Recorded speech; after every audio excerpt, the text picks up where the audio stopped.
참 우리 AJ 얘기가 나와서 그러는데, 네, 그 좀 원장님께서 좀 변호사님 더, 말씀하신 네, 거 얘기해 이어서 주시죠. 네. 여러분 이제 상상을 초월하는 그런 거 이제 그런 거죠. 왜냐면은 제가 따끈따끈한 얘기예요. 그 한 일주일 됐나? 문자 2개를 받았는데 저희 아버님이 저를 부르시는 거예요. 야, 안소바 뭐 문자 왔는데 뭐 너를 저주하고 뭐 널 해치겠다 뭐 그런 내용이다.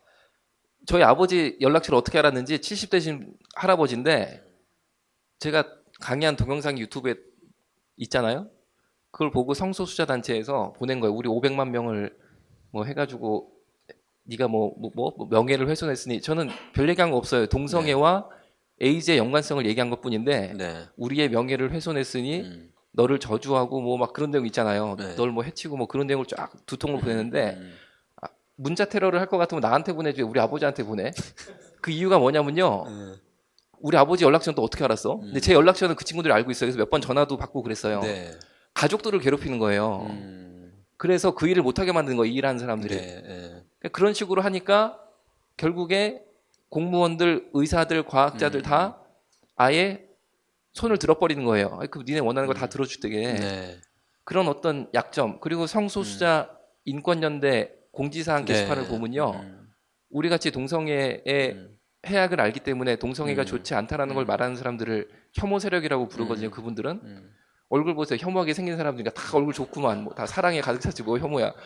혐오 세력이라고 해가지고 포스터를 딱 붙여놨는데 혐오 세력 뒷조사, 뭐 개보파 이걸 포스터를 내가지고 다 동성애자를 와가지고 네. 그 사람들 뒷조사에서 약점 알려주고 이런 거 하고 있어요.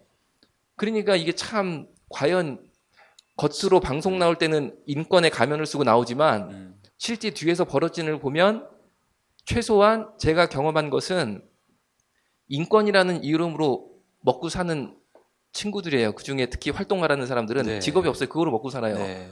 그런데 인권이란 이름으로 먹고 사시는 분들이 70된 노부모한테 네 아들을 어떻게 하겠다 이런 식으로 문자를 보내는 거는 좀 이건 경우가 아니지 않나. 저 그 얘기도 좀 생각을 하는 해주세요. 거죠. 그 요양 그 병원에 계실 때 그 에이즈 환자를 돌보실 때 그 인권 위원 그 운동하시는 분들이 한 번도 방문을 하신 적이 없다면서요? 절대 저희 네. 병원이 대한민국 유일하게 동성애자들이 벌인 동성애자가 에이즈 환자들이에요. 한번 에이즈 감염이라는 거 알면은 그 세계에선 퇴출이에요.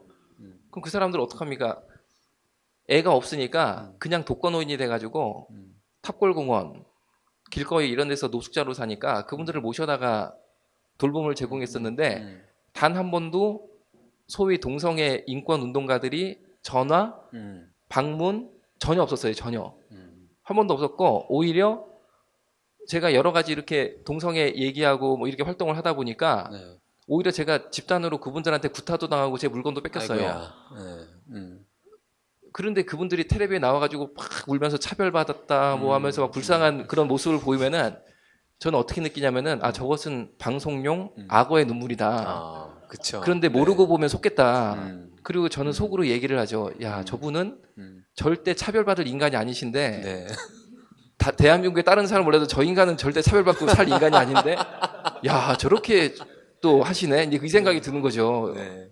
그 유명한 적이 있어요. 하여튼 데 나중에 제 당한 일 얘기하면 뭐 1시간이 넘는데 울분에 오늘 울분에 지금 멘트를 아니 그 하십니다. 혐오에 네. 대한 얘기를 좀 네. 말씀드릴게요. 네, 우리 네. 뭐 혐오 세력 얘기하잖아요. 네. 아니, 뭐 혐오가 2가지 조건이 맞아떨어야 돼요. 첫 번째는 역사적으로 극심한 탄압을 받았던 사람들, 그러니까 유태인간이나 아니면 또 흑인분들 이런 분들은 뭐 거의 죽기도 했잖아요. 사실 학살도 당하고.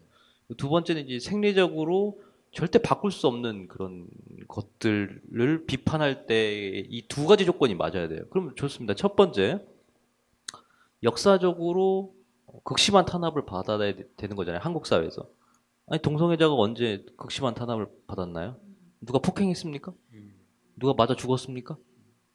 우리가 비판한 거지 혐오한 건 아니죠. 그 2번째, 생리적인 거라고 아까 말씀드렸죠. 바꿀 수 없는 것들이에요. 그러니까 이 경상도 것들, 전라도 것들, 뭐 여자가 안 돼, 뭐 이런 식으로 하면 혐오죠, 당연히.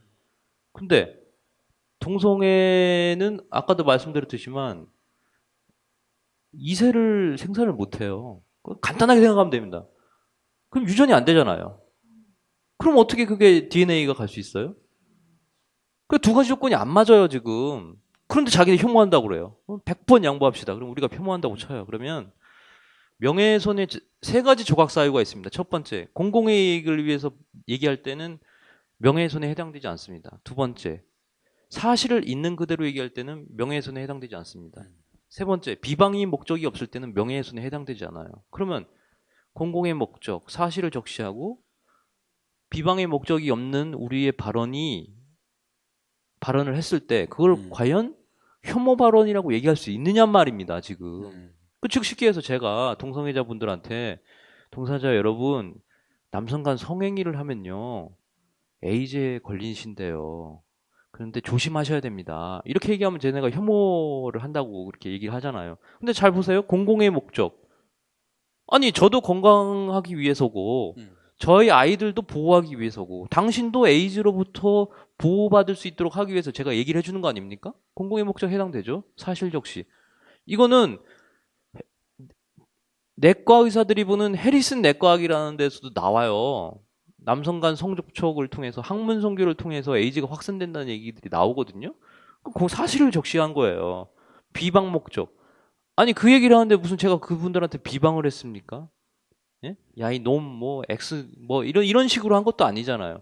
그러니까 명예훼손 조각사유 세 가지에 다 해당되는 데다가 사실을 적시하고 예? 공공의 목적을 이해하고 명예훼손 그러니까 비방의 목적이 없는 것들이에요. 그러니까 아까도 말씀드렸듯이 이거는 또 말장난인 거예요. 또 다시 혐오라는 어떤 그 거창한 말을 만들어내서 뒤집어 씌우지만 정작 그분들이 우리를 혐오하는 겁니다, 지금.